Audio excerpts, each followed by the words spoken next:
Zoé, t'es allée du côté de l'Hôtel Gagnon, rencontrer Lynne Desrosiers, une des copropriétaires, pour faire le point avec ce qui se passe du côté des restaurateurs depuis qu'on est en zone rouge. Oui, mais là, j'y ai parlé la semaine passée. C'était quand on venait de savoir qu'on tombait en zone rouge. Donc, les restaurants, les gyms, les bars, etc. devaient fermer. C'était avant le point de presse qu'on a eu cette semaine, là, qu'on a su que finalement, tous les commerces non essentiels doivent fermer du 25 décembre au 10 janvier.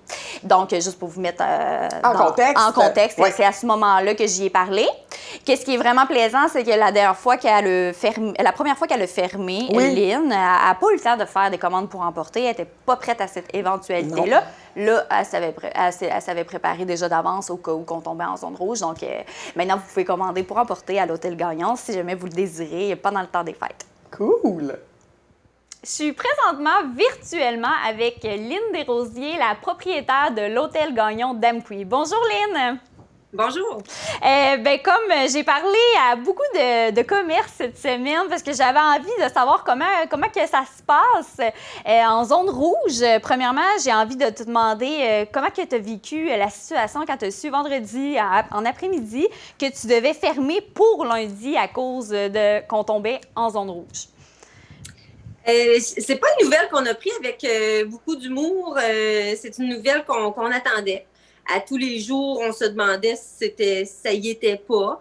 Ce qui est plate, dans le fond, c'est que le vendredi, nous, on venait de recevoir toutes nos commandes de tous nos fournisseurs.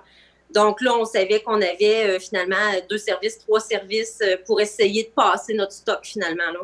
Ah ouais, puis là, ils ont juste donné 3 jours de... Tu sais, je veux dire, vous avez souvent essayé durant la fin de semaine de passer le stock le plus possible, mais en 3 jours, c'est difficile.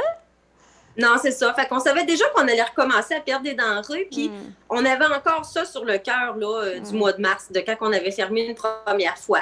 On avait aussi beaucoup la crainte au niveau de nos employés. L'Hôtel Gagnon, c'était 25 employés au mois de mars.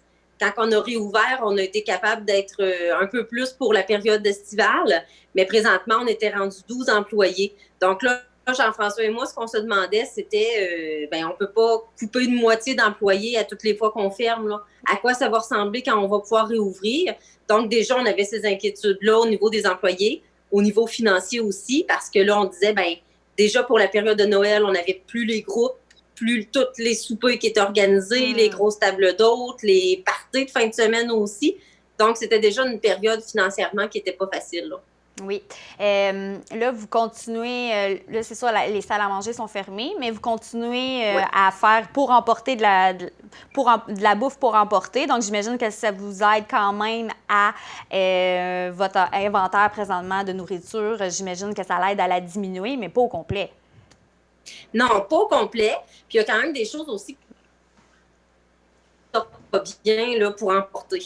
Au moins, nous, durant l'été, on s'est beaucoup préparé pour tout modifier nos emballages au niveau de nos plats pour emporter. On a choisi aussi les plats qu'on voulait le plus privilégier pour qu'ils soient rentables, qu'ils soient faciles à faire aussi dans la cuisine avec une équipe réduite. Puis, on a changé tous nos contenants. Donc, maintenant, on est équipés en contenants écologiques qui se biodégradent, qui sont recyclables. C'était des choses quand même qu'on visait parce qu'avec la quantité qu'on espère sortir de nos restaurants, on voulait avoir une empreinte écologique moins féroce là, à ce niveau-là. OK. Puis ça, vous avez pensé à ça cet été comme solution si jamais vous retombez en rouge? Oui. OK. Parce que ce printemps, ça avait été vraiment brise-cœur quand on avait fermé. On n'était pas en mesure à ce moment-là de continuer. On ne voyait pas comment on allait faire au niveau de nos fournisseurs pour recevoir l'ensemble de nos commandes. On savait que pour plusieurs restaurants en ville, ça avait été peu rentable les commandes pour emporter. Donc, on se disait, le jour qu'on le fera, on ne veut pas se tromper. Donc, on a pris le temps de placer la machine comme il faut. Donc, à l'annonce vendredi, on savait qu'on était prêt, qu'on était capable de faire face rapidement aux commandes pour emporter. OK, donc vous n'avez pas fait de nourriture pour emporter au printemps. C'est que le volume soit là. Vous n'avez pas fait de nourriture pour emporter au printemps? Non, on n'en avait pas fait. OK, c'est bon. Puis là, mais vous êtes dit, si jamais ça arrive, là, on va être prêt à cette éventualité. Là, on va être prêt. OK, c'est bon. Fait que votre plan de match, c'était ça au cas où si on tombait en zone rouge. Oui, puis on avait l'intérêt de sortir autre chose que pizza et frites. Ça a été beaucoup des choses. Les gens, ce printemps, nous disaient, c'est plate, on s'ennuie de ta pizza, on s'ennuie de tes poutines. Mais là, on se disait, On veut une offre alimentaire qui soit différente un peu, qui soit un peu plus haut de gamme. Donc là, on visait vraiment de sortir autre chose. On a bien sûr nos pizzas, nos poutines, des choses comme ça, mais on visait d'avoir des plats complets. Par exemple, nos burgers, ils ont salade et frites, donc c'est un plat au complet. Puis présentement, on commence une promo où est-ce que là, on veut servir pour 2 personnes, 4 personnes ou 6 personnes. Donc, une famille qui veut un lunch pour le lendemain va pouvoir profiter aussi de ces prix promotionnels-là pour avoir des plus grandes quantités. Ah, c'est bien. Chez nous, j'ai 2 grands garçons de 6 pieds. Je peux pas commander 4 plats individuels, puis financièrement, le faire en plein cœur de semaine.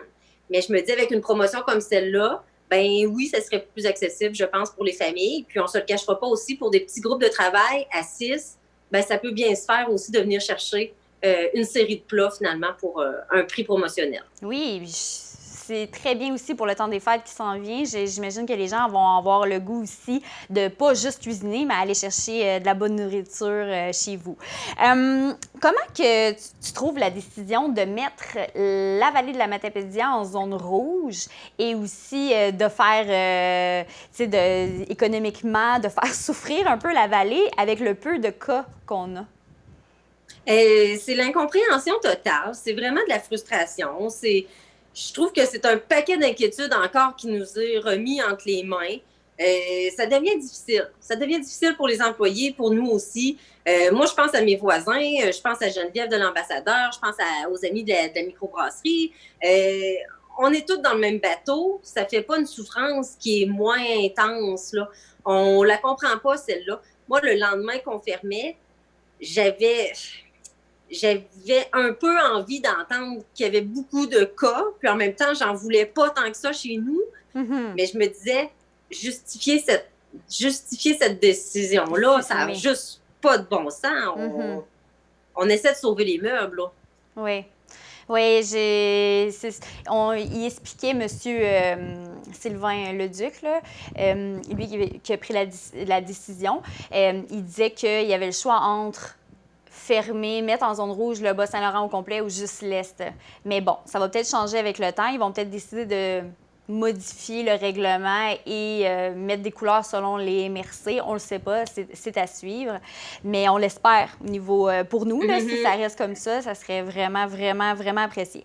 En terminant, j'ai une petite question au niveau cet été, parce que je viens de parler à Mme Mélanie Lebrun du Gym Gio, et elle me disait que sa clientèle a descendu de 25% après la réouverture de son gym en juin passé. Je voulais savoir, toi, est-ce que cet été, la clientèle était au rendez-vous? La clientèle touristique était au rendez-vous. Okay. Cet été, on ne voyait pas les gens d'Amqui.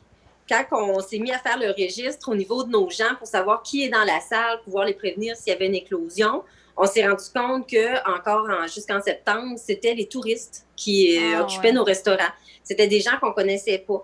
Les gens qu'on connaissait d'ici, nos locaux, finalement, sont venus chercher quelques commandes pour emporter. Quand ils ont vu la pratique de distanciation, comment nos serveurs étaient équipés, tout ça, quand ils ont vu toute la sécurité mise en place, les gens se sont mis à revenir. Mais c'est pas l'ensemble de notre clientèle qu'on a récupéré, pas du tout.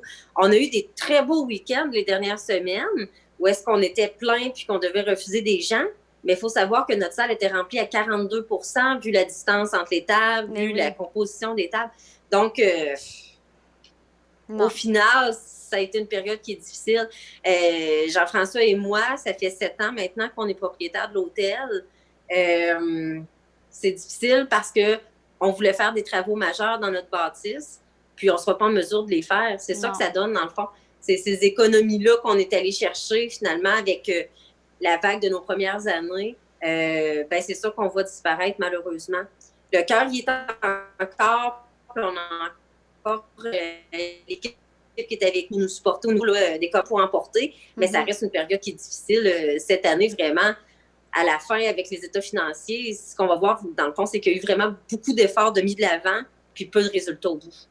Oui, puis je parlais justement de ça avec la coprésidente de la Chambre de commerce de la MRC de la Matapédia, Christine Ali, puis elle me disait ça, elle dit là, c'est le fun, les gens achètent achète local, consomme local, mais nous, c'est pas juste le temps d'une été là, qui va nous aider ou le temps de l'hiver. Ça va prendre plusieurs années à rattraper à cet argent-là perdu, finalement. Oui, vraiment, vraiment. Puis, aller de l'avant avec les projets qu'on avait. Il y a des projets qui ont été retardés du fait de ça, de la pénurie de personnel également. Donc, ça demeure une préoccupation. Comment est-ce qu'on va faire après pour aller chercher un beau bassin d'employés? Parce que ça reste un domaine qui est vraiment, vraiment trippant. La restauration, moi, c'est nouveau depuis 7 ans. Mais ça reste un domaine qui est vivant. Il n'y a jamais une journée qui est ordinaire. Jamais une journée pareille. J'ai travaillé 7 ans en restauration, oui. Il n'y a jamais une journée pareille, oui. On est dans le domaine du loisir, on ne se le cachera pas. C'est un luxe. Les gens viennent au restaurant, ils sont beaux, sont de bonne humeur, sont contents. Fait que c'est un terrible de beau milieu où évoluer, là. Oui, c'est ça qui est plate. Cette année, on a perdu ça, là, cet aspect-là de rassemblement. Vraiment. Donc, merci beaucoup, Lynne Desrosiers, pour l'entrevue. C'est vraiment plaisant. C'est la première fois que je te passe en entrevue depuis que je suis à la TVC. Puis c'est le fun de prendre le pouls de d'autres entreprises. Merci beaucoup. Puis je vous souhaite bonne chance pour la suite et un beau temps des fêtes. Bien, merci beaucoup. Puis merci de commander pour emporter. Oui, certainement. Yes. Au revoir. Bye bye.